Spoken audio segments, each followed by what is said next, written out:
अस्सलाम वालेकुम students. Lecture number 7 fluid mechanics 1 can 2103 का ये हमारा रिकॉर्डेड लेक्चर है। आज के इस लेक्चर में हम बात करेंगे कॉन्टिन्यूटी इक्वेशन और बर्नौलीज इक्वेशन की। बेसिकली ये दोनों जो इक्वेशंस हैं law of conservation of mass और law of conservation of energy के बारे में आपको इंफॉर्मेशन देती हैं। लिहाजा हम आज के इस लेक्चर में इन दोनों इक्वेशंस को ड्राइव करेंगे। ये दोनों इक्वेशंस हमारे फ्लूइड मैकेनिक्स में बहुत अहमियत की हामिल हैं। इनसे रेलिवेंट जो प्रॉब्लम्स होंगे इंशाल्लाह वो हम अपनी आने वाली फिजिकल क्लासेस में करेंगे। जी, तो सबसे पहले हम देखते हैं कॉन्टिन्यूटी इक्वेशन। इमेजिन करें कि आपके पास कोई एक ऐसी स्ट्रीम ट्यूब है। स्ट्रीम ट्यूब हम इस किस्म की ट्यूब्स को कहते हैं कि जहां पर जो लिक्विड फ्लो कर रहे होते हैं वो स्ट्रीम लाइंस में फ्लो कर रहे होते हैं, यानी कि उनकी जो आपके पास जो लेयर्स हैं वो आपस के अंदर एडीज नहीं बना रही, वो आपस में इंटरमिक्स नहीं हो रही, कोई लैटरल मिक्सिंग नहीं हो रही। तो इसलिए वो सारी की सारी जो लेयर्स हैं वो बेसिकली स्ट्रीम लाइंस के अंदर जो है वो फ्लो कर रही हैं। तो इस किस्म की हम ट्यूब्स को हम स्ट्रीम ट्यूब्स कहते हैं। तो ये आपको एक उस स्ट्रीम ट्यूब को आपको शो की हुई है। तो इस स्ट्रीम ट्यूब के अंदर हमारे पास पॉइंट 1 के ऊपर जब वो फ्लूइड फ्लो कर रहा है तो पॉइंट 1 के ऊपर उस फ्लूइड के पास जो डेंसिटी है वो ρ1 है। उस फ्लूइड के पास जो वेलोसिटी है वो v1 है। और इस पॉइंट 1 के ऊपर वो जो फ्लो एरिया है वो हम ले रहे हैं dA1। अब आप यहां पर इस तस्वीर में देख सकते हैं कि जो डायरेक्शन ऑफ फ्लो है वो किस तरीके से आपकी डायरेक्शन ऑफ फ्लो है। और जो दूसरा पॉइंट है पॉइंट 2, इस स्ट्रीम ट्यूब में इस पॉइंट 2 पर जो फ्लूइड की डेंसिटी होगी वो ρ2 होगी, फ्लूइड की वेलोसिटी जो है वो v2 होगी, और जो आपका फ्लो एरिया है उसको हम dA2 कहेंगे। अच्छा जी, अब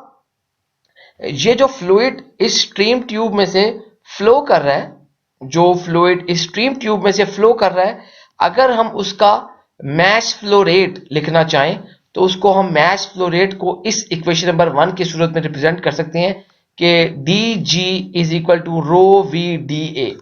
तो बेसिकली क्योंकि हम एरिया dA ले रहे हैं तो इसीलिए हमने g के साथ भी d लगा दिया है। तो dg is equal to ρvdA। अगर आप ये dA के बजाय आप ये एरिया a लेते तो फिर ये इक्वेशन हो जाती g is equal to ρvA।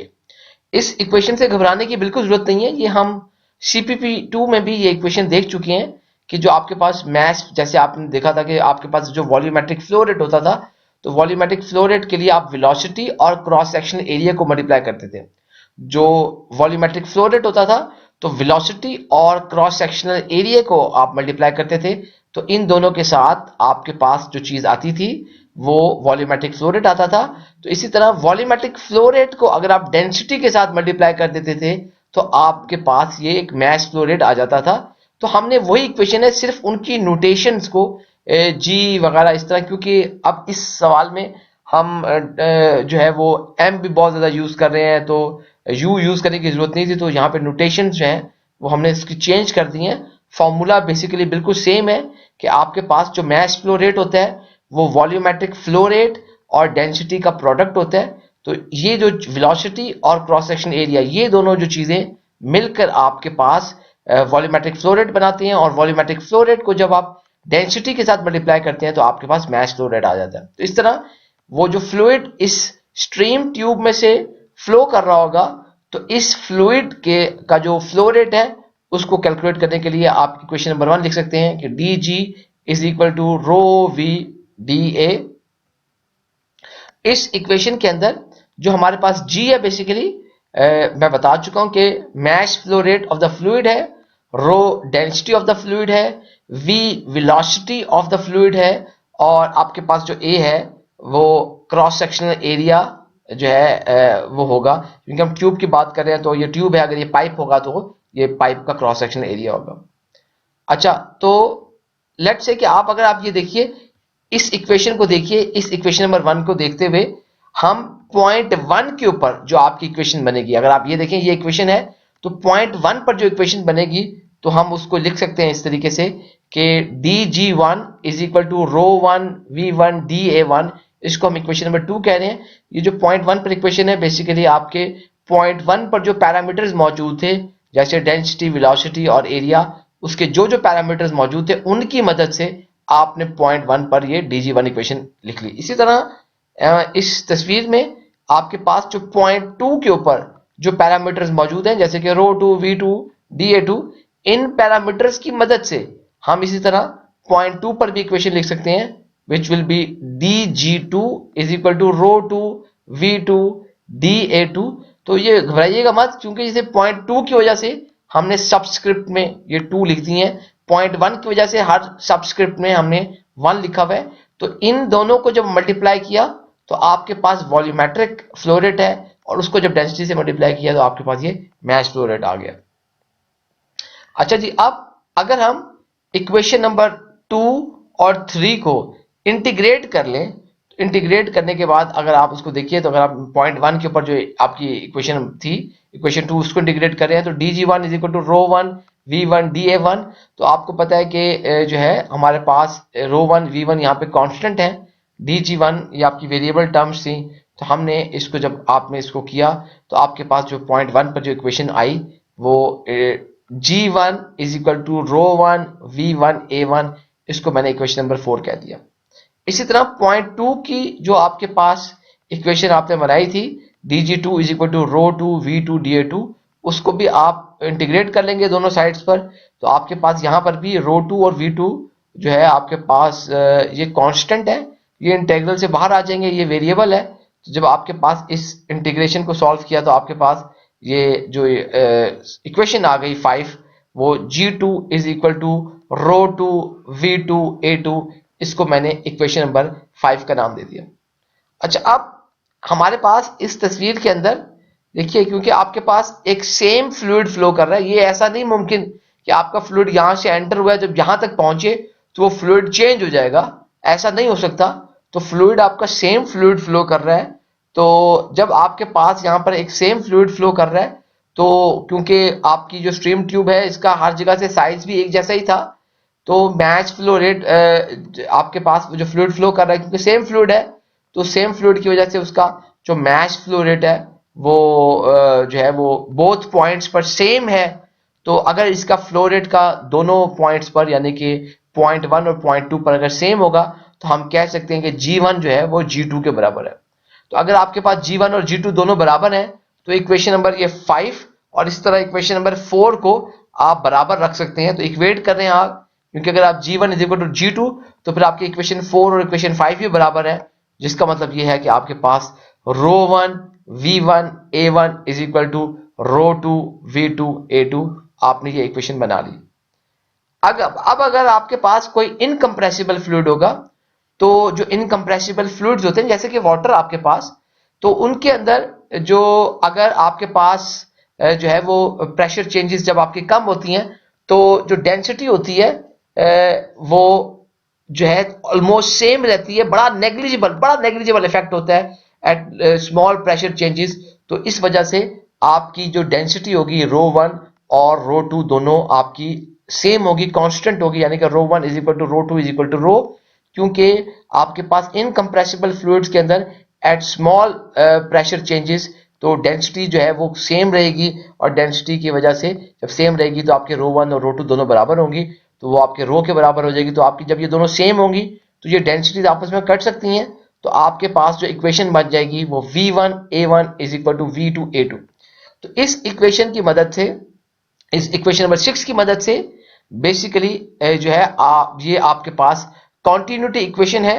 और ये जो इक्वेशन है फॉर इनकम्प्रेसिबल फ्लूइड्स, यानी कि अगर आपके पास कोई इनकम्प्रेसिबल फ्लूइड्स हैं तो उनके लिए आप ये कॉन्टिन्यूटी इक्वेशन लगा सकते हैं। और इस कॉन्टिन्यूटी इक्वेशन की मदद से लेट से अगर आपके पास जो है अगर आपके पास इसमें से कोई से भी 3 वेरिएबल मौजूद हो तो आप चौथा वेरिएबल इजीली फाइंड आउट कर सकते हैं। तो इस तरह हमें फायदा होता है कि अगर आप कभी कभार आपने इस सवालों में कॉन्टिन्यूटी इक्वेशन लगाकर हम डायरेक्टली अननोन क्वांटिटीज है उनको हम फाइंड आउट कर सकते हैं। तो इंशाल्लाह हम जब इसके न्यूमेरिकल करेंगे तो उसमें आप लोग देखेंगे किस तरीके से हम इस कॉन्सेप्ट को जो है डिजाइनिंग के अंदर भी इस्तेमाल कर सकते हैं। तो जो इक्वेशन नंबर 6 थी, ये याद रखिएगा कि ये आपके पास इनकम्प्रेसिबल फ्लूइड्स के लिए ये इक्वेशन है, और ये जो उन फ्लूइड्स के लिए, इनकम्प्रेसिबल फ्लूइड्स के लिए कि जो जिनकी डेंसिटी है ड्यूरिंग द फ्लो चेंज नहीं हो रही, क्योंकि ऑलरेडी हम बात कर चुके हैं कि जो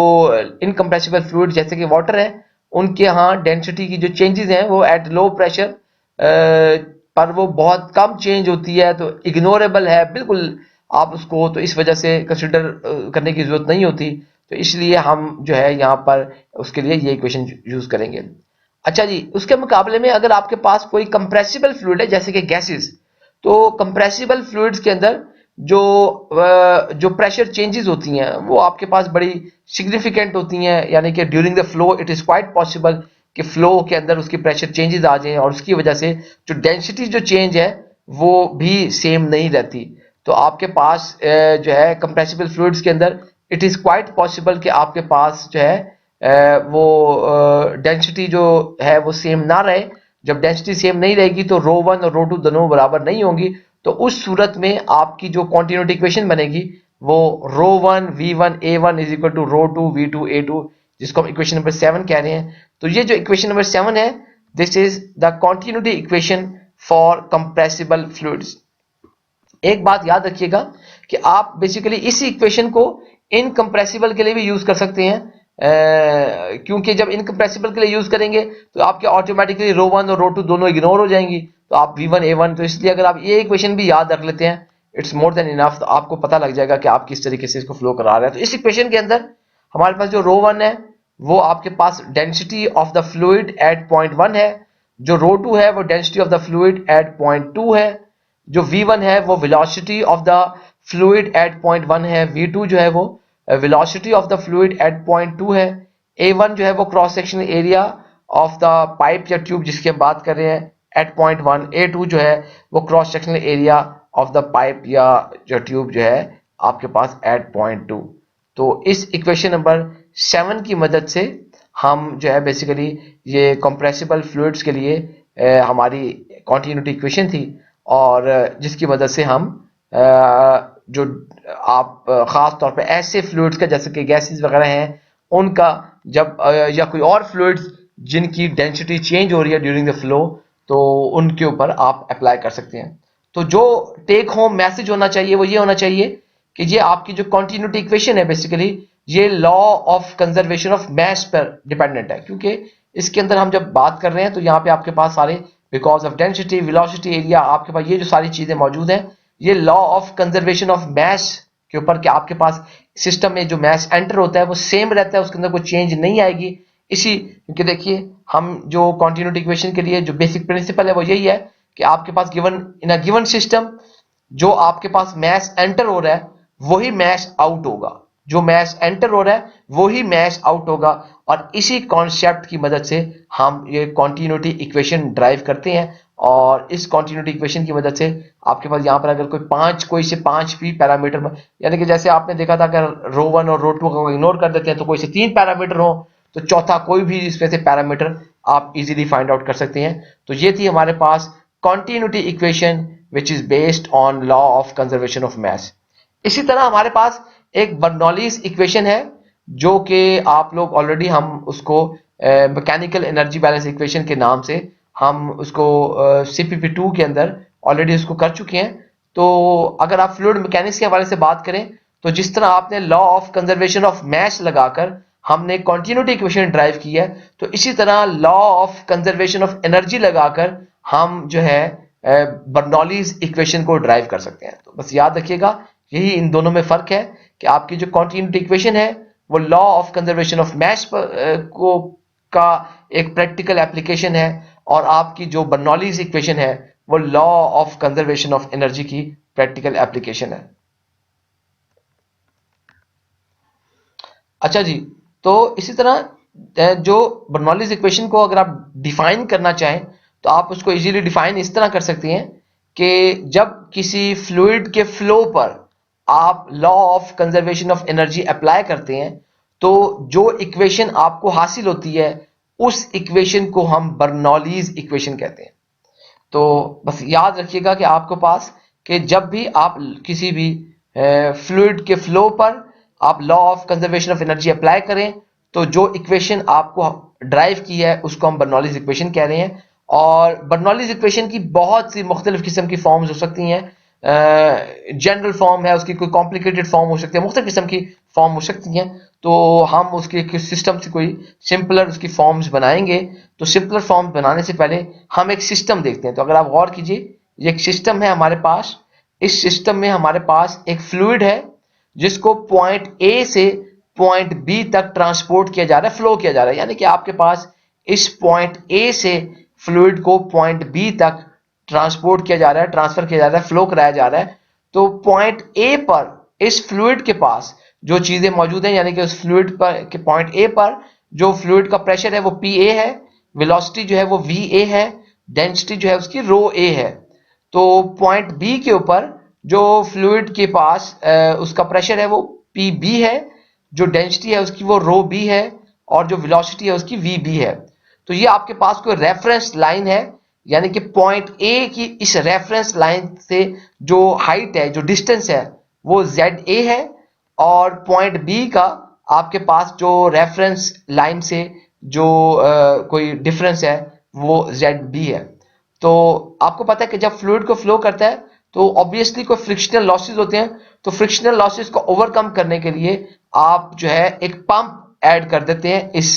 ट्रांसपोर्टेशन सिस्टम के अंदर। जो फ्लूइड को ट्रांसपोर्ट करवा रहे हैं तो दरमियान में आप एक पंप लगा देते हैं। तो पंप जो है वो वर्क W इस फ्लूइड पर करता है। तो वर्क W करने की वजह से फ्लूइड के अंदर एक एनर्जी आ जाती है। तो बेसिकली उस एनर्जी का इस्तेमाल इसलिए किया जा रहा है कि ताकि आपके जो फ्रिक्शनल लॉसेस हुए हैं उनको ओवरकम करते हुए आप अपने फ्लूइड को पॉइंट ए से पॉइंट बी तक भेज सकें। तो जरा अब इस बर्नौलीज इक्वेशन को ड्राइव करते हैं। तो हमने इस पूरे सिस्टम के अंदर ये कंसीडर करना है कि जो हमारा टेम्परेचर है इस पूरे सिस्टम के अंदर हमारा टेम्परेचर कांस्टेंट है, टेम्परेचर चेंज नहीं हो रहा। यानी कि इस पॉइंट ए से पॉइंट बी तक इस पूरे सिस्टम के अंदर हमारा जो टेम्परेचर है वो कांस्टेंट है। और जब आपके पास ये टेम्परेचर इसका कांस्टेंट है तो फ्लूइड जो था वो पॉइंट ए से पॉइंट बी की तरफ, जैसे कि ऑलरेडी मैंने अभी आपको इस डायग्राम में बताया कि पॉइंट ए से पॉइंट बी की तरफ हमारा जो फ्लूइड है वो फ्लो कर रहा है, और जो पंप है वो इस फ्लो को पॉसिबल बना रहा है। तो पंप वो जो एनर्जी सप्लाई कर रहा है इस फ्लो को पॉसिबल बनाने के लिए, ताकि आपका जो फ्लूइड है वो पॉइंट ए से पॉइंट बी तक फ्लो कर सके। तो इमेजिन कीजिए कि अगर हमारे पास जो है 1 पाउंड मैस ऑफ फ्लूइड, देखिए अगर आपके पास इस पॉइंट ए से कोई 1 पाउंड मैस जो फ्लूइड है वो एंटर होता है, तो आपको law of conservation of mass, यानी कि बर्नौलीज इक्वेशन आपको ये आपको कंटिन्यूटी इक्वेशन ये बताती थी कि 1 पाउंड मैस आपको यहां से भी मिलेगा। Law of conservation of mass की वजह से जो आपने कंटिन्यूटी इक्वेशन अभी ड्राइव की है उसकी वजह से आपको पता है कि जो आपका फ्लूइड यहां से ए से बी की तरफ फ्लो कर रहा है, तो जो फ्लूइड यहां पर एंटर हुआ है वो ही यहां से आपको मिलेगा। तो इसको हम अब एनर्जी के टर्म्स में इसको देखना चाह रहे हैं। तो हम यही तस्वुर कर रहे हैं कि 1 पाउंड मैस जो है आपका फ्लूइड का वो इस गिवन सिस्टम के अंदर पॉइंट ए पर एंटर हो रहा है। तो ऑलरेडी हम डिफाइन कर चुके हैं कि जब आपके पास फ्लूइड कोई एंटर हो रहा है इस पॉइंट ए पर, तो उसके पास जो चीजें मौजूद हैं, प्रेशर, वेलोसिटी, डेंसिटी, तो इनको हम इस तरह अगर हम लिखते हैं कि जो प्रेशर होगा उसका पॉइंट ए पर इस फ्लूइड का पी ए, तो अगर आपके पास पाउंड मैस है तो प्रेशर फिर आप उसको पाउंड पर फीट स्क्वायर लिखें। एवरेज जो वेलोसिटी होगी पॉइंट ए पर जो वी ए है वो फीट पर सेकंड है। हम ऑलरेडी ये जो हमने रेनॉल्ड्स नंबर देखा था तो उस वक्त हम ये बात कर चुके हैं कि रेनॉल्ड्स नंबर की मुनासिबत से कि आपके पास जो वेलोसिटी है हम एवरेज वेलोसिटी ही बेसिकली लेते हैं, उसको वेलोसिटी कह देते हैं क्योंकि लेकिन आपके पास जो फ्लूइड फ्लो कर रहा होता है स्ट्रीम लाइन में फ्लो कर रहा है, हम इसीलिए उसकी तमाम स्ट्रीम्स की एवरेज एक वेलोसिटी की बात कर रहे होते हैं, इसलिए हमने इसको एवरेज वेलोसिटी यहां पे लिखा है। इसी तरह तो आपको पता है कि जो डेंसिटी होती है उसका जो इनवर्स है, यानी कि 1/, डेंसिटी है उसको आप स्पेसिफिक वॉल्यूम या नू, ये जो ग्रीक लेटर है टेढ़ा सा वी, इसको नू बोलते हैं। तो inverse of density is equal to nu. तो जिसको हम स्पेसिफिक वॉल्यूम कहते हैं। तो पॉइंट ए पर जो स्पेसिफिक वॉल्यूम होगा फ्लूइड का, अगर मैं instead of writing the density अगर मैं स्पेसिफिक वॉल्यूम लिखूं, तो जो नू ए होगा वो डेंसिटी के इनवर्स यूनिट, डेंसिटी के जो यूनिट होते हैं पाउंड मैश पर क्यूबिक फीट, तो इसकी जगह पे आपने लिख दिया cubic feet per pound mash. तो ऑलरेडी हम बात कर चुके हैं कि जो आपकी हाइट थी इस रेफरेंस लाइन से आपकी पॉइंट ए तक जो हाइट है वो जेड ए है, तो हमने उसको भी फिट में ये हाइट लिख दी है। तो अब जो आपके पास पॉइंट ए पर अभी आपने ये जो फ्लूइड आपका इस पॉइंट ए पर मौजूद है, तो इस फ्लूइड के पास कौन कौन सी एनर्जीज हो सकती हैं। आपको पता है जो पॉसिबल एनर्जीज हैं वो काइनेटिक एनर्जी, पोटेंशियल एनर्जी हमारे पास जो है वो मौजूद है। तो उसके हिसाब से हम सब देखते जाते हैं कि किस तरह आपके पास कौन कौन सी एनर्जी मौजूद है। तो सबसे पहले हम पोटेंशियल एनर्जी को देख लेते हैं। तो जो पोटेंशियल एनर्जी पॉइंट वन आपके पॉइंट ए पर मौजूद है फ्लूइड के पास, तो उस पोटेंशियल एनर्जी को लिखने के लिए हमारा जो फॉर्मूला है mgz, यानी कि आपको होता है mass acceleration due to gravity और वो जो डिस्टेंस है mgz। तो इस गिवन सिस्टम के अंदर अगर हम पॉइंट ए के ऊपर, यानी कि जो आपका फ्लूइड 1 पाउंड मैश, जो आपका फ्लूइड यहां पर फ्लो कर रहा है पॉइंट ए पर, तो पॉइंट ए पर उसके पास पोटेंशियल एनर्जी की जो अमाउंट होगी उसको अगर हम लिखना चाहें तो हम उसको लिख सकते हैं। जो उसके पास पोटेंशियल एनर्जी की अमाउंट होगी, देखिए वो क्या होगी, पोटेंशियल एनर्जी उसके पास mg, तो मैंने उसको इसी तरह, क्योंकि m हमने मैश 1 पाउंड मैश, उसी तरह g उसका g, और z क्योंकि आपकी हाइट यहां पर वो za है तो उसको लिख दिया है। इस सारी चीजों को यूनिट को थोड़ा कंसिस्टेंट करने के लिए मैंने इसको जी सब्सिडी से डिवाइड कर लिया। यूनिट्स देख लेते हैं, इंपॉर्टेंट बात है यूनिट्स कैसे बने हैं इसके, कि m जो है आपके पास पाउंड मैश था, g जो है वो आपके पास fit per second square, z जो है वो डिस्टेंस रेफरेंस लाइन से था वो फिट है। तो अब आपके पास जो है अगर हम इस सब को मैंने जैसे जी सब्सिडी से डिवाइड किया है, तो जी सब्सिडी से डिवाइड किया तो फिट पाउंड मैश बटा pound force into second square, pound mass से कट गया, एक फिट इस फिट से कट गया, सेकंड स्क्वायर से कट गया, तो आपके पास फिट पाउंड फोर्स आपके पास बच गया। तो फिट पाउंड फोर्स में कन्वर्ट करने का फायदा ये हुआ है, एक कन्वर्जन आपको बताई थी कि 550 फिट पाउंड फोर्स पर सेकंड जो है वो 1 हॉर्स पावर के बराबर होता है। तो इस तरह आपको इस तरह का कन्वर्जन बनाने से हमें थोड़ा सा उसको फायदा हो जाएगा। अच्छा, क्योंकि ऑलरेडी हम बात कर चुके हैं कि 1 पाउंड मैश जो फ्लूइड है वो फ्लो कर रहा है आपके पास इस सिस्टम में, हम इस सिस्टम की बात कर रहे हैं, इस गिवन सिस्टम के अंदर जो है वो 1 पाउंड मैश जो है वो फ्लूइड फ्लो कर रहा है। तो क्योंकि 1 पाउंड मैश फ्लूइड फ्लो कर रहा है, तो इंस्टेड ऑफ m की जगह पर हम 1 पाउंड मैश भी लिख सकते हैं, इस m की जगह पर 1 पाउंड मैश भी लिख सकते हैं। तो 1 पाउंड मैश लिखने के लिए बड़ी आसानी से हम इसको लिख सकते हैं 1 पाउंड मैश को। तो आप जब उसको 1 पाउंड मैश उसको पुट कर देंगे, तो क्योंकि वो यहाँ पर 1 पाउंड मैश आ गया तो आपके 1 आ गया, तो आपके पास बाकी बच गया GZA over G sub C। और यूनिट्स देख लेते हैं हमारे पास वो किस तरीके से आपके जो है वो यूनिट्स जो है वो बन जाएंगे। तो अगर आप यहाँ पे देखें, क्योंकि आपके पास ये इक्वेशन जो बनती है, जब आपके पास m को हमने 1 पाउंड मैश आपने ले लिया है, तो उसके बाद आपके जो यूनिट बचेंगे, तो g के लिए आपने लिखा कि feet per second square, ZA आपकी फिट है, और G सब C आपके पास feet pound mass pound force into second square. तो आपके पास जो यूनिट बच जाएंगे वो feet pound force per pound mass में आपके पास ये यूनिट आ जाएंगे। इसी तरह आपके पास जो पॉइंट ए के ऊपर वो जो फ्लूइड मौजूद है,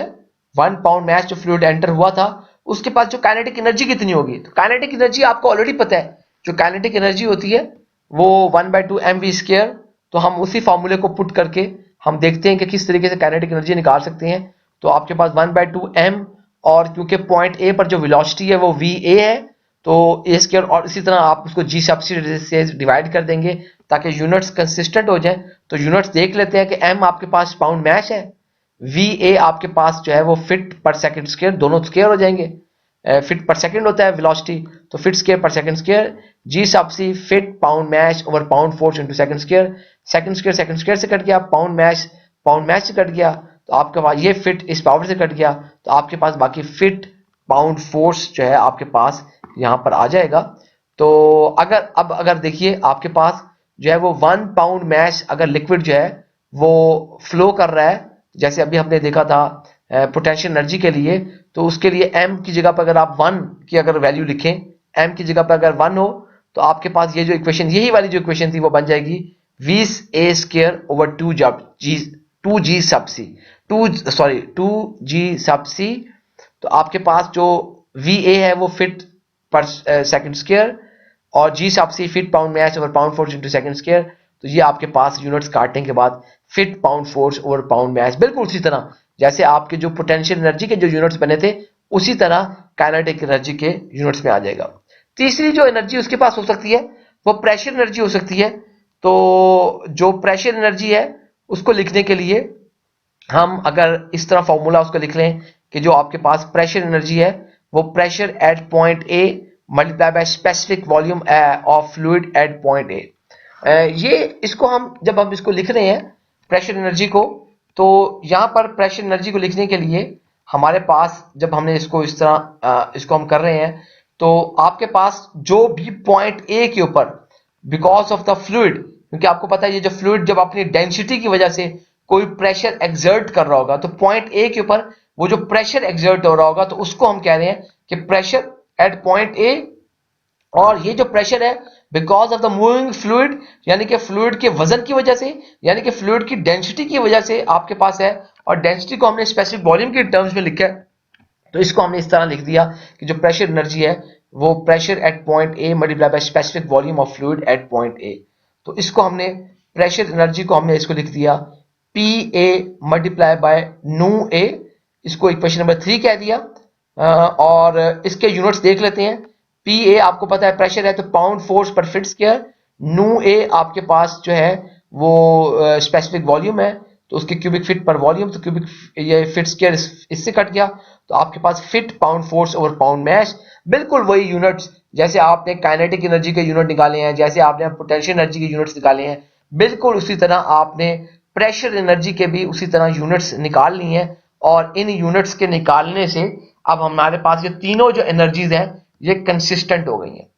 अच्छा, अब अगर हम ये कहें कि जो टोटल एनर्जी है फ्लूइड की वो पॉइंट ए पर वो क्या होगी, बेसिकली जो टोटल एनर्जी फ्लूइड की पॉइंट ए पर होगी, क्योंकि ये मैकेनिकल एनर्जी बैलेंस इक्वेशन है इसलिए हमने इसके अंदर यहाँ पर कोई इंटरनल एनर्जी वगैरह का किसी तरह का इस तरह का जिक्र नहीं करना, इसीलिए ये बर्नौलीज इक्वेशन आपकी मैकेनिकल एनर्जी बैलेंस इक्वेशन है। तो इसके अंदर सिर्फ आपके पास जो टोटल एनर्जी होगी उसके अंदर जो आपके पास वो जो तीनों एनर्जीज हैं यानी कि काइनेटिक एनर्जी, पोटेंशियल एनर्जी और प्रेशर एनर्जी, इनका सम होगा। तो जो टोटल एनर्जी अगर उसको मैं टीई लिखूं एट पॉइंट ए वो क्या होगी, this will be equal to the sum of potential energy plus kinetic energy plus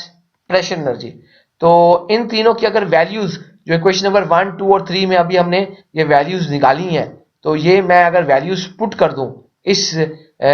total energy के अंदर, तो आपके पास जो इक्वेशन आ जाएगी वो आ जाएगी total energy is equal to ji Z A over ji sharp C plus we square A over 2g sharp C plus P a nu a. इसको हमने लिख दिया इक्वेशन नंबर 4। ये जो इक्वेशन नंबर 4 आप अभी बनी है, ये इक्वेशन नंबर 4 बेसिकली हमें बता रही है total energy of the fluid at point a, यानी कि आपके पास वो जो फ्लूइड 1 पाउंड मैस जो फ्लो कर रहा था पॉइंट ए पर, उस वक्त उसके पास जो टोटल एनर्जी थी उसको इस इक्वेशन नंबर 4 से हम रिप्रेजेंट कर रहे हैं। इस इक्वेशन को देखते हुए, क्योंकि अगर आप देखें जो हमारे पास सिस्टम था उस सिस्टम में जो आपके पास पॉइंट बी था, पॉइंट बी पर पॉइंट ए की तरह पीवी प्रेशर था, वी बी वेलोसिटी था, रो बी डेंसिटी था। तो अब आपने जब पॉइंट ए पर इक्वेशन बना ली है तो पॉइंट ए की इक्वेशन को देखते हुए हम पॉइंट बी पर भी इक्वेशन बना सकते हैं। जैसे आपने पॉइंट ए पर इक्वेशन बना ली है तो पॉइंट बी पर जो फ्लूइड पहुंचेगा 1 पाउंड मैश फ्लूइड पहुंचेगा, तो उस पॉइंट बी पर जो सम ऑफ आपके पास ऑल द एनर्जीज यानी कि जो total energy at point b होगी वो इक्वल होगी जी जेड बी ओवर जी सब सी plus v b square over 2g sub सी plus P b nu b. तो इसी तरह ये आपने इक्वेशन नंबर 5 आपने इसको बना लिया है इक्वेशन नंबर ए की तरह। अच्छा जी, तो इस इक्वेशन के अंदर अगर आप देखें तो हमारे पास यहां पर जो इक्वेशन होगी इस इक्वेशन नंबर 5 में बिल्कुल इसी तरह, फर्क सिर्फ ये है कि जो जेड बी है वो आपके पास रेफरेंस से पॉइंट बी तक वो हाइट है फिट में, जो वी बी है वो एवरेज वेलोसिटी है, of at point b feet per second में, और पी बी जो है वो प्रेशर एट पॉइंट बी है, न्यू बी जो था वो specific volume of fluid at point b cubic feet per pound mass, जैसे आपके पास जो है वो उस पहले हम देख चुके हैं। तो अगर देखिए हम ये इमेजिन कर रहे हैं कि सिस्टम के अंदर जब आपके पास इस गिवन सिस्टम के अंदर जब पॉइंट ए से फ्लूइड आपका पॉइंट बी तक पहुंचा और इस सिस्टम में कोई भी एनर्जी ना लॉस हुई है ना गेन हुई है, यानी कि आपके पास कोई लॉस गेन एनर्जी नहीं हुई, तो उस सूरत में जो एनर्जी इन होगी वही एनर्जी आउट होगी, यानी कि पॉइंट ए पर जो एनर्जी होगी वही पॉइंट बी पर एनर्जी होगी। तो जो इन एनर्जी होगी वो एनर्जी, जो एनर्जी इन हो रही है वही एनर्जी आउट हो रही होगी। तो जो एनर्जी इन हो रही है वो total energy at point a है, जो एनर्जी आउट हो रही होगी वो total energy at point b है। तो अब अगर आपके पास ये जो इक्वेशन नंबर 4 और 5 जो आपके पास total energy at point A और total energy at point B given है, तो अगर आप उन दोनों को पुट कर देंगे इस चीज के अंदर, तो आपके पास जो इक्वेशन बनेगी देखते हैं, जी Z A over ji sub C plus we square A over 2 G sub C plus V A nu A is equal to ji Z B over ji sub C plus we square B over 2 G sub C plus P B nu B. इसको हमने equation number 6 का नाम दे दिया। ये जो equation number 6 है ये basically आपके पास जो है बर्नौलीज इक्वेशन है, but this Bernoulli's equation is without any frictional losses. तो ये वो इक्वेशन है जो विदाउट एनी फ्रिक्शनल लॉसेस आपके पास अगर बर्नौलीज इक्वेशन हम लिखेंगे तो इस तरह की इक्वेशन बनेगी। इस सिस्टम को गौर से देखें, देखिए आप अगर गौर करें तो ये पाइप, ये जो आपके पास सिस्टम है, इस सिस्टम के अंदर सर्टेन बैंड्स है, एक बैंड यहां पर है, एक बैंड यहां पर है, बहुत सारे बैंड हैं। इन बैंड्स की वजह से, और आपको पता है कि जब फ्लूइड जब फ्लो कर रहा होता है तो सरफेस के साथ वो शेयर फोर्सेस लग रही होंगी, रगड़ लग रही होगी, तो वो जो फ्रिक्शन जनरेट हो रही होगी, तो फ्रिक्शन जो है बेसिकली वो एनर्जी लॉसेस का बाइस बनेगी, यानी कि आपके पास जो बिकॉज ऑफ हीट कोई आपकी एनर्जी फ्लूइड की वो लूज कर देगा, यानी कि प्रैक्टिकली जो फ्लूइड आपका पॉइंट ए पर है उसकी वो एनर्जी यहां पर जब पहुंचेगा वो एनर्जी नहीं होगी, क्योंकि because of the frictional losses वो एनर्जी लॉस हो चुकी होगी। तो इन फ्रिक्शनल लॉसेस को ओवरकम करने के लिए हम एक पंप लगा देते हैं जो कि इस फ्लूइड के अंदर, जो कि फ्लूइड ए से चला तो उसके अंदर एक एनर्जी W ऐड कर देता है। W की जो एनर्जी ऐड होती है, इसका फायदा ये होता है कि जब ये फ्लूइड पॉइंट ए से पॉइंट बी तक फ्लो करना जाएगा तो उसके फ्लो करने की वजह से आपके जो फ्रिक्शनल लॉसेस थे वो ओवरकम हो जाएंगे। तो जरा हम देखते हैं कि in case of frictional losses हम किस तरीके से बर्नौलीज इक्वेशन को ड्राइव कर सकते हैं। तो जरा हम फ्रिक्शनल लॉसेस के साथ इसी सिस्टम, इसी गिवन सिस्टम के अंदर सिर्फ बात यह है कि जब आप फ्रिक्शनल लॉसेस की बात कर रहे हैं तो हमें कंसीडर करना पड़ेगा फ्रिक्शनल लॉसेस को भी, और कंसीडर करना पड़ेगा जो पंप आपका वर्क कर रहा है फ्लूइड के ऊपर उसको भी। तो ऑलरेडी आपको पता है फ्रिक्शनल लॉसेस फ्लो के अंदर होंगे, तो इसी तरह जो है वो फ्रिक्शनल लॉसेस की वजह से लॉस ऑफ एनर्जी होगी। तो इस लॉस ऑफ एनर्जी को ओवरकम करने के लिए हमने एक पंप लगा दिया इस सिस्टम में। जो पंप है वो एक W energy feet pound force per pound match, बिल्कुल उसी तरह कंसिस्टेंट यूनिट्स के साथ, जिस तरह आपके kinetic potential energy pressure energy के यूनिट्स हैं उसी तरह W के भी वो यूनिट्स होंगे, वो आपके पास सिस्टम के अंदर एक एनर्जी ऐड करेगा ताकि जो फ्रिक्शनल लॉसेस हैं, फ्रिक्शन लॉसेस भी क्योंकि ये भी एनर्जी की टर्म में उसी तरह F से इसको रिप्रेजेंट कर रहे हैं, fit pound force per pound match, उनको ओवरकम कर ले। तो जब आपके पास अब सिस्टम में दो चीजें हो रही हैं, आपके पास फ्रिक्शनल लॉसेस हो रहे हैं और पंप की एनर्जी को ऐड कर रहे हैं, जब ये दो एडिशनल टर्म्स आपने अपने सिस्टम में ऐड कर ली हैं तो फिर आपके पास जो एनर्जी बैलेंस होगा from points a and point b, जो पॉइंट ए से पॉइंट बी के दरमियान में जो एनर्जी बैलेंस होगा, अगर उसको देखें तो आप उसको लिख सकते हैं कि total energy at point a plus W is equal to total energy at point b plus F, यानी कि total energy at point a plus W is equal to total energy at point b. Basically आपने क्या है कि क्योंकि आपके पास वो जो फ्रिक्शनल लॉसेस यहां पर हो रहे हैं, तो जब ये माइनस हो रहे हैं, क्योंकि देखें इसको जरा समझिएगा, ये क्यों हम वहां पर डायरेक्ट मैं उसको वहां पर ले गया हूं, इसलिए ले गया हूं कि जो टोटल एनर्जी आपकी फ्लूइड की एट पॉइंट ए है वो पॉइंट ए में से फ्रिक्शनल लॉसेस होगी, एनर्जी की माइनस होगी, तो वो माइनस एफ जब होगी तो उसको अगर दूसरी साइड पे ले जाए तो प्लस एफ हो जाएगी। इसी तरह आप यहां पर जो इनपुट है जहां पे फ्लूइड का है, क्योंकि फ्रिक्शन लॉसेस भी वही हो रहे हैं, तो वहीं पर ही आप वर्क डब्ल्यू ऐड कर रहे हैं, एनर्जी ऐड कर रहे हैं फ्लूइड के अंदर, ताकि आपके पास वो जो फ्रिक्शन लॉसेस है उनको ओवरकम हो जाए। अब इस इक्वेशन को देखते हुए इसके अंदर जो पहले आपने जैसे वैल्यूज 4 और 5 से पुट की थी वही वैल्यूज दोबारा पुट करते हैं, तो देखते हैं क्या इक्वेशन बनती है। इक्वेशन अब आपके पास बनेगी जी Z A over ji sub C plus we square A over 2 G sub C plus P A nu A plus W is equal to ji Z B over ji sub C plus we square B over 2 G sub C plus P B nu B plus F. सिर्फ आपके पास आपने वो बाकी same equation है, सिर्फ आप W और F ये दो टर्म्स इसके अंदर ऐड हो गई हैं, बाकी ये वही सिस्टम बनता है जैसे कि energy balance without any frictional losses था। तो अब मैं इस F को इस तरफ ले जाता हूं, तो जब आप F को उस तरफ ले गए हैं तो आपके पास इक्वेशन बन गई है G Z A over ji sharp C plus we square A over 2 G sharp C plus P A nu A plus W minus F is equal to ji Z B over ji sharp C plus we square B over 2 G sharp C plus P B nu B. तो हमारे पास जो new ए है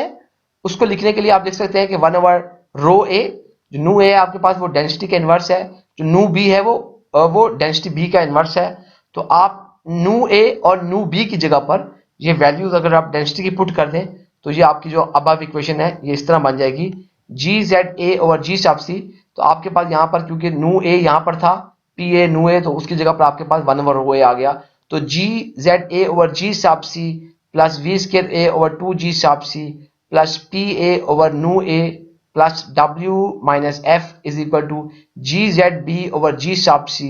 plus we square B over 2 G sharp C plus P B over जो है आपके पास रो B. तो आपके पास ये इक्वेशन बन जाएगी। इस इक्वेशन को देखते हुए जो डब्ल्यू माइनस एफ है, तो W माइनस एफ से पहले अब इस इक्वेशन को अगर आप देखिए इस इक्वेशन को, यह आपकी जो इक्वेशन है, इस इक्वेशन की दोनों साइड्स पर अगर हम जी सब सी से मल्टीप्लाई कर देते हैं इस इक्वेशन को, यानी कि आप उसको जी सब सी ओवर जी से मल्टीप्लाई कर देते हैं, इस पूरी इक्वेशन को हम जी सब सी ओवर जी से मल्टीप्लाई कर देते हैं, तो आपके पास ये जो है हर टर्म को हमने जी सब सी ओवर जी से हर टर्म को मल्टीप्लाई कर दिया। तो जब आप हर टर्म को जी सब सी ओवर जी से मल्टीप्लाई करेंगे तो ये जेड ए वाली टर्म और जो जेड बी वाली टर्म है उसके साथ ये दोनों चीजें कट जाएंगी, वी ए वाली टर्म के साथ जी सब सी कट जाएगा और वी बी वाली टर्म के साथ जी सब सी कट जाएगा। तो बाकी आपके पास जो बच जाएगा वो आपके पास यहाँ पे Z A plus we square A over 2 G plus P A rho A G sub C over G plus अब इस चीज को G C over G into W को यहाँ पे डब्ल्यू डैश लिख दिया है ताकि थोड़ा डिफ्रेंशिएट कर सके, और इस चीज को मैंने एफ डैश लिख दिया है, प्लस इसी तरह आपके पास ये Z B plus we square B over 2 G plus P B over rho B into G sub C over जी, ये आपके पास इक्वेशन नंबर 7 बन जाएगी। तो ये जो इक्वेशन नंबर 7 है, इस इक्वेशन नंबर 7 को हम Bernoulli's equation with frictional losses कहते हैं। और इस इक्वेशन के अंदर जो आपके पास जेड ए और जेड बी है ये पोटेंशियल हेड है, ये देखिए आपके पास ये जेड ए और ये जेड बी आपके पास पोटेंशियल हेड है, ये आपके पास वी ए और ये वाले वी ए स्क्वायर 2 जी और वी स्क्वायर 2 जी ये आपके वेलोसिटी हेड है, और ये पी ए ओवर रो ए और 2 जी सी बटा जी और ये जो है आपके पास ये प्रेशर हेड है। तो इस तरीके से हमारे पास जो है हमने इन तमाम चीज़ों को डिफाइन कर लिया है। जो डब्ल्यू डैश है वो work added by the pump है, एफ डैश जो है frictional losses within the system है। तो आप जब इस तरह का सिस्टम हमारे पास कोई आया है तो बस आप याद रखिएगा कि जो कॉन्टिन्यूटी इक्वेशन है लॉ ऑफ कंजर्वेशन ऑफ मास की प्रैक्टिकल एप्लीकेशन है, जो आपके पास बर्नौलीज इक्वेशन है वो law of conservation of energy की प्रैक्टिकल एप्लीकेशन है। तो इस तरीके से हम इन दोनों इक्वेशंस को ड्राइव कर सकते हैं। इंशाल्लाह हम जो अपने आने वाले लेक्चर्स होंगे फिजिकल क्लास में नेक्स्ट वीक, इंशाल्लाह हम उन लेक्चर्स के अंदर जो है ऑलरेडी हमारा जो लेक्चर नंबर हम लोगों ने ये लेक्चर नंबर 8 था, तो लेक्चर नंबर 7 के अंदर ऑलरेडी हम लोगों ने जो कंटेंट्स हम लोग कवर कर चुके हैं वो लेक्चर नंबर 7 के अंदर जो है हम कोशिश करेंगे उनके न्यूमेरिकल्स और लेक्चर नंबर 8 के जो से कंटेंट से रेलिवेंट जो न्यूमेरिकल्स होंगे उनको अपनी नेक्स्ट आने वाली फिजिकल क्लासेस में उसको कर सकें। तो जो हमारा लेक्चर होता है ये हर सोमवार को और हर बुध को दोपहर 1 बजे से 2:15 बजे तक हमारा ये लेक्चर होता है। तो please watch this video, make sure कि आप जो है इस वीडियो को एक दफा देखकर लाइव सेशन के अंदर पार्टिसिपेट करें, ताकि लाइव सेशन में अगर आपको कोई कंफ्यूजन है, कोई चीज क्लियर नहीं है, आप एक्टिवली पार्टिसिपेट करते हुए सवाल जवाब कर सकें, ताकि जो है हमारी ये लर्निंग जो है वो प्रॉपर हो सके। तो if you have any questions, do not hesitate to contact me. You can always write me an email at asim.ali@kfueit.edu.pk. The best way to resolve your queries is join the live session every Monday and Wednesday. Thank you very much. इंशाल्लाह live session में मुलाकात होगी। अल्लाह हाफिज।